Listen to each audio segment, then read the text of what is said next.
Now, fifth question of this exercise is a man take twice as long as to row a distance against the stream as to row the same distance in the direction of stream. मतलब क्या है कि upstream के लिए उसको जो downstream का time है अपस्ट्रीम के लिए उससे डबल टाइम उसको लगता है. Find the ratio of speed of man in still water to the speed of stream. ठीक है जी, हम लोग यहाँ पे कंसिडर करते हैं fifth question. Let time taken for downstream. Downstream के लिए टाइम टेकन हम लोगों को कितना लगता है, that is equals to t1 और इसको मैं k आवर्स कंसीडर कर लेता हूं. दैट इज कंसीडर कि ये k आवर्स टाइम लगता है. उसके बाद time taken for upstream. Upstream के लिए टाइम कितना लगता है is equals to t2 is equals to 2k hours, क्योंकि मुझे ये कहा गया है कि अपस्ट्रीम के लिए टाइम जो है वो डबल लगता है एज कंपेयर टू डाउनस्ट्रीम. तो we need to find out the ratio of the speed of man in still water to the ratio of speed of stream. Means we need to find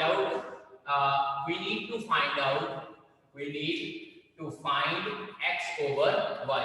क्योंकि generally हम लोग क्या consider करते हैं, x is equals to speed of man और उसके बाद y हम लोग क्या कंसीडर करते हैं, speed of stream. Speed of man और स्पीड ऑफ स्ट्रीम की रेशियो हम लोगों ने फाइंड आउट करनी है. और पिछले लेक्चर में बेटा मैंने आपको एक फॉर्मूला करवाया था according to question x over y. x over y का फार्मूला हमारे पास क्या हो जाता है, t1 plus t2 divided by t2 minus t1. t1 plus t2 divided by t2 minus t1. t1 time होता है डाउनस्ट्रीम के लिए और t2 टाइम होता है अपस्ट्रीम के लिए. तो यहाँ पे डायरेक्टली मैं वैल्यू पुट करता हूँ t1 और t2 की. It will be 2k plus k divided by 2k minus k. Our answer comes out to be 3k over k. ये कैंसिल आउट हो जाता है. It implies x ratio y is equals to 3 ratio 1. So therefore ratio of speed of man in still water to the speed of stream is equals to 3 ratio 1. Now sixth question. अब six question में बेटा हम लोगों को ये कहा गया है कि time taken for upstream is thrice the time taken for upstream. तो यहाँ पे मैं 2k की बजाय 3k लिख देता हूँ. k आवर्स हम लोग डाउनस्ट्रीम के लिए कंसीडर कर लेते हैं और 3k आवर्स अपस्ट्रीम के लिए कंसीडर करते हैं. तो we need to find out, हम लोगों ने क्या है कि यहाँ पे स्पीड ऑफ स्ट्रीम हम लोगों को speed of man x kilometre per hour consider कर लेते हैं और स्पीड ऑफ स्ट्रीम बेटा जी हम लोगों को 5 किलोमीटर पर आवर गिवन है इस क्वेश्चन में. So we need to find out the speed of man in still water. अब क्वेश्चन के अकॉर्डिंगली फार्मूला यही लगाएंगे, x और y is equals to t1 plus t2 divided by t2 minus t1. अब की बार x की जगह x, y की जगह 5 and this is equals to 3k plus k over 3k minus k and this will come out to be 4k over 2k. k और k cancel out हो जाएगा, 2 4 के साथ कैंसिल आउट हो जाएगा. We can say that x over 5 is equals to 2. It implies x is equals to 10 kilometer per hour.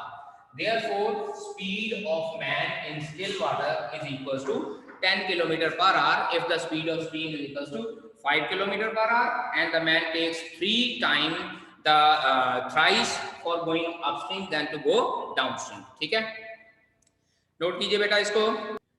Now in seventh question बेटा जी हम लोगों को गिवन है A boat moving upstream takes 6 hours 36 minutes.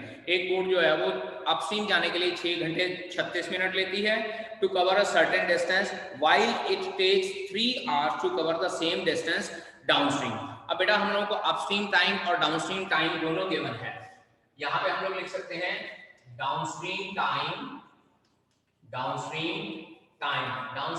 हम लोग t1 कंसीडर करते हैं. t1 is equals to 3 hours और अपस्ट्रीम टाइम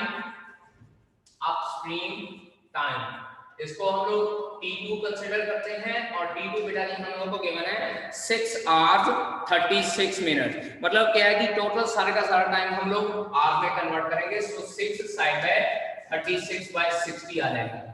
12 के टेबल में कैंसिल आउट करते हैं 3 बाय 5 और ये हमारे पास मिक्स फ्रैक्शन में 6 साइड बाय 3 बाय 5 आ जाता है. और मिक्स फ्रैक्शन को जब सिंपल फ्रैक्शन में कन्वर्ट करते हैं तो ये हमारे पास आ जाता है 33 बाय 5 आवर्स. चेक कीजिए, इसको मल्टीप्लाई करना 5 के साथ 6 5 30 और उसके बाद 3 ऐड कर देना. So it will be 33 upon 5 hours आ जाएगा. नाउ डाउनस्ट्रीम टाइम हमारे पास 3 आवर्स है, अपस्ट्रीम टाइम हमारे पास 33/5 आवर्स है. We need to find out the ratio of the speed of boat in still water to the speed of stream. Let speed of boat हमारे पास आ जाएगी x kilometre per our. और generally बेटा जी हम लोग जब ये लिखते हैं स्पीड ऑफ बोट तो हम लोग ये कंसीडर करते हैं कि ये स्टिल वाटर में स्पीड है. Speed of boat is equals to x kilometre per hour and speed of stream is equals to y kilometre per hour. तो स्पीड ऑफ स्ट्रीम हमारे पास क्या हो जाएगी, y किलोमीटर पर आवर हो जाएगी. अब according to question we need to find out the ratio x over y. तो again x over y is equals to t1 + t2 divided by t2 - t1. यहां वैल्यू पुट करते हैं, x over y is equals to t1 हमारे पास था 3 hours, तो यहां पे लिखेंगे 3 + 33/5 डिवाइडेड बाय 33/5 - 3. 33/5 - 3. और जब हम लोग इसको सॉल्व करते हैं, मैं इस साइड पे ले जाता हूं, so x over y is equals to numerator में हमारे पास एलसीएम आ जाता है 5, ये आ जाएगा 15 + 33 डिवाइडेड बाय, फिर से डिनोमिनेटर में एलसीएम 5 आ जाता है 33 - 15. So it comes out to be x over y is equals to 48/18. Check कीजिए बेटा, ये डिनोमिनेटर वाला 5 दोनों साइड से कैंसिल आउट हो जाएगा. अब 48/18 6 के टेबल पे हम लोग कैंसिल आउट कर सकते हैं, so it will be equals to 8/3. Therefore x ratio y is equals to 8/3. It means speed of boat in still water to the speed of stream is equals to 8:3 units. ठीक है. Now in 8th question it is written that a motor boat takes 3 hours to cover certain distance upstream. Upstream time 3 hours. ठीक है. और उसके बाद यहाँ पे लिखा है and return back the same distance downstream in 1 hour 15 minutes. 1 hour 15 minutes means 15/60. Mix fraction को कन्वर्ट किया, ये आ जाएगा 1/4 और इसको सॉल्व करते हैं तो 5/4 आवर्स आता है हमारे पास. 1 hour 15 minutes will become 5/4 hours.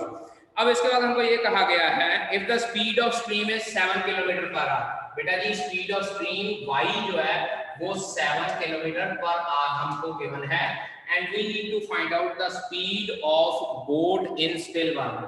Means to say we need to find out this x. Again यही फार्मूला हमारे पास x over y is equals to t1 + t2 over t2 - t1. आप लोग भी साथ साथ में सॉल्व कर लीजिए. So x over 7 is equals to t1 was 5/4 plus 3 divided by 3 minus 5/4.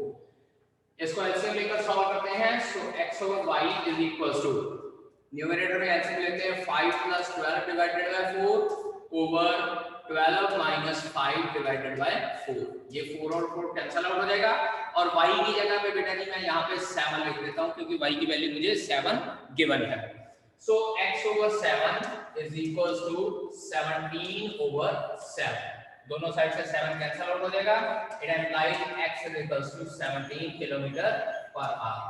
और x हम लोगों ने क्या कंसीडर किया था, speed of boat in still water. Therefore speed of boat in still water we can write down still water is equals to 17 kilometre per hour. तो इसका मतलब क्या है कि बोट की स्पीड स्टिल वाटर में हमारे पास कितनी हो जाएगी, 17 kilometre per our. In 9th question यहाँ पे हम लोगों को ये गिवन है कि downstream speed is 13 kilometre per hour and upstream speed is 7 kilometre per our. Downstream speed को हम लोग u से डिनोट करते हैं और अपस्ट्रीम स्पीड को हम लोग v से डिनोट करते हैं. We need to find out the average speed of the boat. अब अगर एवरेज स्पीड निकालनी है बेटा जी तो एवरेज स्पीड का फार्मूला हम लोगों ने पढ़ा था कि x² - y²/x. याद कीजिए एवरेज स्पीड वाज उसका फार्मूला था x + y * x - y divided by x, where x was downstream speed and x was speed of boat in still water and y was speed of stream. लेकिन यहाँ पे हम लोगों को downstream और upstream speed दोनों given है. Means to से एक तरह से हम लोगों को ये u गिवन है, ये v गिवन है, but still we are left with the value of x. तो हम लोगों को क्या है कि जो ये u और v है यहाँ से हम लोग x और y की वैल्यू पहले निकाल लेंगे. इसको फार्मूला को थोड़ा और सिंपलीफाई कर देता हूँ X square minus Y square upon X आ जाएगा, a plus B into A minus B is equals to A square minus B square. अब given that u is equals to 13 and v is equals to 7 kilometre per hour, तो it employees x का formula क्या लिखवाया था, u plus v divided by 2 लिखवाया था, और y का फार्मूला मैंने लिखवाया था u minus v divided by 2। Instead of writing two equations कि x plus y is equals to 13 and x minus y is equals to 7 और उसके बाद दोनों को सॉल्व करने, उसकी बजाय डायरेक्ट हम लोग ये u और v की फॉर्म में फार्मूला लगा लेते हैं और x और y की वैल्यू निकल जाएगी। So it implies x is equals to 13 plus 7 divided by 2 and y is equals to 13 minus 7 divided by 2। यहाँ से x की वैल्यू बेटा जी मेरे पास आती है 10 किलोमीटर पर आवर। चेक कीजिए, 13 plus 7 is 20 divided by 2, 10 kilometre per hour, and y is equals to 3 kilometre per hour. How it is 3 kilometre per hour? Check कीजिए, 13 minus 7 6 divided by 2 that is 3 kilometre per hour. अब x और y हमारे पास आ गया है, तो put in equation number 1। तो यहाँ पे हम लोग लिख सकते हैं पुट इन 1 फर्स्ट इक्वेशन में। इट एम्प्लाइज एवरेज स्पीड, हमारे पास एवरेज स्पीड क्या आती है, that is x square minus y square upon x।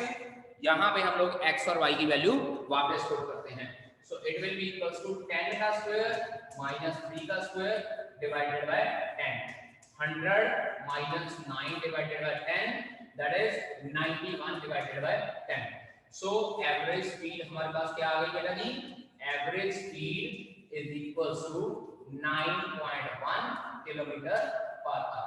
91 और 10 जो है उसको हम लोग डेसिमल में कन्वर्ट कर लेते हैं, that comes out to be 9.1 kilometre per our. 10th question हमारे पास है, a man can row at 8 kilometer per hour in still water. Speed of rowing in still water इसको हम लोग x कंसीडर करते हैं and that is 8 kilometre per hour. चलो ठीक है, 8 किलोमीटर पर आवर है हमारे पास। Speed of current is 2 kilometre per hour. बेटा स्पीड ऑफ करंट या स्पीड ऑफ स्ट्रीम दोनों सेम चीज हैं, तो I write down speed of stream and that is y which is equals to 2 kilometre per hour.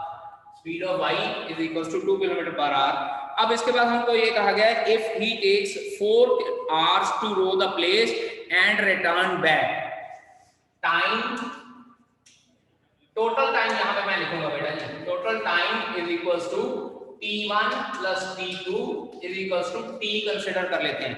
अब याद कीजिए जब मैंने ये फॉर्मूले करवाए थे तो उसमें ये करवाया था, दो केसेस करवाए थे। एक हम लोगों को टोटल टाइम दिया होता है कि किसी प्लेस पे हम लोग जाते हैं और उस प्लेस से वापस आते हैं, और उसके बाद हम लोग को एक टाइम दिया होता है जिसमें हमारे पास क्या है कि एक प्लेस पे जाते हैं और दूसरे उस प्लेस से वापस आते हैं, तो दोनों प्लेसेस के टाइम का डिफरेंस दिया होता है। वहां पे भी हम लोग t कंसीडर करते हैं और जब आने जाने का टोटल टाइम दिया होता है तो भी हम लोग t कंसीडर करते हैं। But in this case we will write down t1 plus t2, और लेकिन अगर आने जाने के टाइम का डिफरेंस दिया होगा then we will consider t is equals to t2 minus t1। It is very much compulsory कि आप क्वेश्चन में इस तरह से शो करें कि t की वैल्यू क्या है। यहाँ पे हमारे पास t की वैल्यू t1 plus t2 है, so we will have to write down total time is equals to t1 plus t2 is equals to t hours। अब इसको हमारे पास t hours गिवन है और ये इसकी वैल्यू हम लोग को गिवन है 4 hours, यानी कि total time t1 plus t2 जो है वो मुझे 4 hours गिवन है। How far is the place, we need to find out distance. Distance बेटा जी हम लोगों ने फाइंड आउट करना है कि कितना था टोटल डिस्टेंस। तो डिस्टेंस का फार्मूला हम लोग लिखेंगे, we know that d is equals to t into x square minus y square divided by 2x। याद कीजिए टोटल डिस्टेंस का फार्मूला मैंने क्या लिखवाया था, अगर टोटल टाइम गिवन होता है that is t into x square minus y square over 2x, लेकिन अगर टाइम का डिफरेंस गिवन हो तो हम लोग t into x square minus y square over 2y लिखते हैं। डिनोमिनेटर में यहाँ स्पीड ऑफ बोट होती है, लेकिन अगर हम लोगों को टाइम का डिफरेंस दिया होता है तो यहाँ डिनोमिनेटर में स्पीड ऑफ स्ट्रीम होती है। अब यहाँ पे ये डिफरेंट वैल्यूज पुट करते हैं, सारी वैल्यूज हमारे पास हैं। It implies d is equals to t की वैल्यू कितनी है हमारे पास 4 into 8 का स्क्वायर माइनस 2 का स्क्वायर डिवाइडेड बाय 2 into 8, ये इसके साथ कैंसिल आउट हो जाएगा 2, सो d is equals to 64 minus 4 divided by 4, that is 60 divided by 4, it implies d is equals to 15 kilometer, means to say जो distance था हमारे पास d that was 15 kilometer, ठीक है। Now consider question number 11. The speed of boat in still water is 12 km per hour, यानी कि x की value given है, speed of stream is 2 km per hour. A person row to a place at a distance of 70 km and return back to the starting point. Find the total time taken by him. अब की बार बेटा जी we need to find out this और d हम लोगों को given है. So 11th question लिखेंगे speed of boat is equals to x is equals to 12 km per hour, 12 km per hour, और उसके बाद speed of stream is equals to y and that is equals to 2 km per hour, ठीक है। A person rows a place at a distance of 70 km, d की value यहाँ पे 70 km दी हुई है। बेटा एक बात याद रखनी है कि जो ये d है ये एक साइड का डिस्टेंस कंसीडर करते हैं हम लोग, टोटल डिस्टेंस नहीं कंसीडर करते कि d अगर 70 गिवन है तो 35 जाने का और 35 आने का, ये एक साइड का ही डिस्टेंस होता है 70 किलोमीटर। हाँ, टाइम हम लोगों को अलग से दिया होता है, कभी टोटल टाइम दिया होता है, कभी डिफरेंस ऑफ टाइम दिया होता है। And we need to find out total time. Total time is equals to t1 plus t2 is equals to tr। बेटा जी फिर से बोल रहा हूँ कि हम लोगों ने यहाँ पे मेंशन करना है कि यहाँ पे हमारा टाइम किसको रिप्रेजेंट कर रहा है, t1 प्लस t2 को रिप्रेजेंट कर रहा है या t2 माइनस t1 को रिप्रेजेंट कर रहा है। So we have to write accordingly. अब हमारे पास हो जाएगा अकॉर्डिंग टू क्वेश्चन, या अकॉर्डिंग टू क्वेश्चन की बजाय we know that formula direct निकाल लेते हैं, d is equals to t into x square minus y square divided by 2x। सारी वैल्यूज पुट करते हैं, 70 is equals to t into 12 का स्क्वायर माइनस 2 का स्क्वायर डिवाइडेड बाय 2 into 12। तो ये हमारे पास आ जाता है 70 is equals to 2 into 12 का स्क्वायर हो जाता है 144 और 2 का स्क्वायर हो जाता है 4। तो 144 माइनस 4 क्या हो जाएगा 140 डिवाइडेड बाय 24। 70 इसके साथ कैंसिल आउट हो जाएगा 2 इसके साथ कैंसिल आउट हो जाएगा 12। सो 1 is equals to t over 12, it implies t is equals to 12 hour। इसका मतलब क्या है कि उस पर्सन को 70 किलोमीटर आने जाने के लिए, मतलब 70 जाने और 70 आने के लिए क्या हो जाएगा टाइम 12, टोटल टाइम 12 आवर लगेगा, ठीक है। Now starting question number 12। In 12th question लिखा हुआ a boat goes 30 kilometre downstream and comes back to the starting point in 4 hours 30 minutes। Total time कितना बेटा जी, d is equals to 30 kilometre and t is equals to t1 plus t2 is equals to 4 hours 30 minutes। बेटा 4 hours 30 minutes, तो इसको हम लोग convert करेंगे total 4 hours में, तो ये 1/2 हो जाएगा, अल्टीमेटली 9/2 hours हो जाता है हमारे पास। t की वैल्यू 9/2, d की value 30। Speed of boat in still water, speed of boat is equals to x is equals to 15 kilometre per hour. Speed of boat जो है हमारे पास 15 किलोमीटर पर आवर है। Find the speed of stream, speed of stream find out करनी है हम लोग। Stream की speed क्या हो जाएगी बेटा जी, is equals to y kilometre per hour consider कर लेंगे, और उसके बाद फिर हम लोग ये क्वेश्चन लगाते हैं formula d is equals to t into x square minus y square over 2x, क्योंकि टोटल टाइम गिवन है। So it implies d equals to t into x square minus y square divided by 2x। We need to find out the value of y square। d is equals to 30 is equals to 9/2 into x square। x square हो जाएगा 15 का square minus y square over 2 into 15। So ये हमारे पास आ जाता है 30 is equals to 9 into 225 minus y square divided by 15 for the 60। ठीक है जी, 3 के टेबल को कैंसिल आउट कर देते हैं, ये आ जाएगा 3 और ये आ जाएगा 20, इसके बाद 3 इधर कैंसिल आउट हो जाएगा 10। Now this 10 20 multiplied by 10 will become 200 is equals to 225 minus y square, और y square is equals to 25, it implies y is equals to 5 kilometer per hour। वैसे जब हम लोग स्क्वायर रूट लेते हैं तो हमारे पास साइन आता है प्लस माइनस का, लेकिन यहाँ पे माइनस का साइन नहीं लेंगे क्योंकि स्पीड नेगेटिव नहीं होती है। That is why if y square equals to 25 then y equals to 5 kilometre per hour. तो देयरफॉर स्पीड ऑफ स्ट्रीम हमारे पास क्या हो जाएगी, 5 किलोमीटर पर आवर हो जाएगी। ठीक है, अब इसके बाद 13th क्वेश्चन देखिए। इन 13th क्वेश्चन हम लोग को ये गिवन है a boat 90 take 90 minutes less to travel। अब यहाँ पे देखिए बेटा जी, difference of time, difference of time, और इसमें जनरली हम लोग क्या लेते हैं, t2 minus t1 is equals to t and that is 90 minutes, और ये हम लोगों को 90 minutes गिवन है। और जब 90 मिनट गिवन है तो उसको अगर हम लोग कन्वर्ट करते हैं तो 90/60 दैट इज 3/2 आवर्स आ जाता है, 3/2 आवर्स आ जाता है। तो इस अब की बार हम लोगों को t की वैल्यू t2 minus t1 के बने, और इसके बाद हमको ये कहा गया है ट्रैवल 36 किलोमीटर डाउनस्ट्रीम, d की वैल्यू क्या करना है 36 kilometre, and after that if the speed of boat in still water, x की वैल्यू हमारे पास कितनी गिवन है, that is 10 kilometre per our. और जब हमारे पास ये x की value 10 kilometre per our given है, we need to find out the speed of stream, y find out करना है। but this time we know that, अब बेटा जी क्योंकि हम लोगों को टाइम का डिफरेंस गिवन है तो अब की बार d का फार्मूला क्या हो जाएगा, d = t * x² - y² divided by 2y। याद रखिएगा जब टाइम का डिफरेंस होगा तो डिनोमिनेटर में 2y होगा, अगर टाइम का एडिशन होगा तो डिनोमिनेटर में 2x होगा, जैसे यहाँ पे लिखा है। अब ये वैल्यूज यहाँ पे पुट करते हैं, d की वैल्यू आ जाती है हमारे पास 36 = 3/2 into 10 का square minus y² over 2y। 3 से ये कैंसिल आउट हो जाएगा 12, 2 2 जा 4, इधर मल्टीप्लाई हो गए 48 = 100 minus y² over y हो जाएगा। और जब इसको सिंप्लीफिकेशन करते हैं तो ये हमारे पास आता है y² plus 48y minus 100 is equals to 0। ठीक है, now this is a quadratic equation जिसको हम लोगों ने सॉल्व करना है।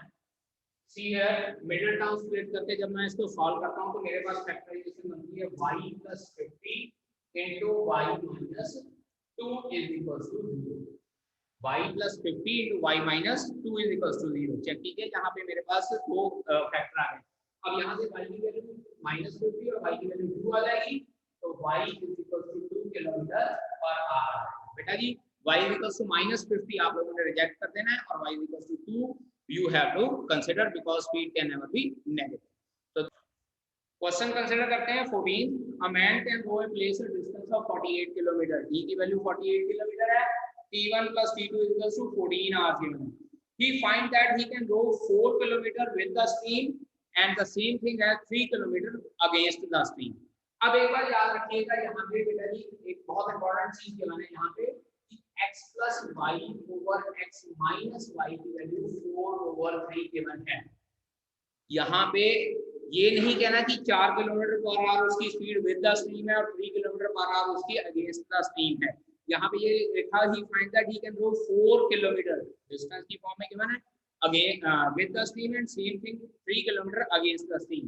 तो इसको हम लोगों ने ये कंसीडर करना कि ये हम लोग को एक तरह से डाउनस्ट्रीम और अपस्ट्रीम की रेशियो गिवन है, एग्जैक्ट वैल्यू नहीं गिवन है। यहाँ पे यही चीज चेक करने वाली है, ठीक है। और जब ये हम लोग को रेशियो गिवन है, हम लोग ये कहा find the speed of the stream, अब we need to find out the value of y। तो अब यहाँ से क्या करते हैं, पहले क्रॉस मल्टीप्लाई करते हैं, it implies 3x plus 3y is equals to 4x minus 4y।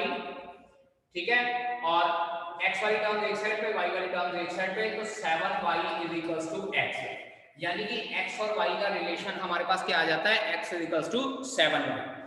Also formula वही पुराना लगाते हैं, d is equals to t into x² minus y² over 2x।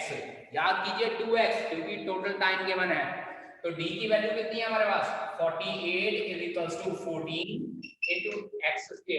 x² की बजाय मैं 7y का होल स्क्वायर लिख लेता हूं, minus y² divided by 2 into 7y।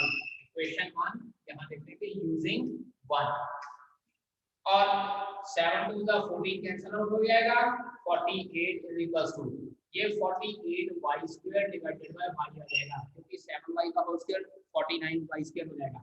y और y cancel out, 48 और 48 cancel out, it implies y is equals to 1 kilometer per hour. ठीक है जी. So our answer is y is equals to speed of steam is equals to 1 kilometer per hour होगा.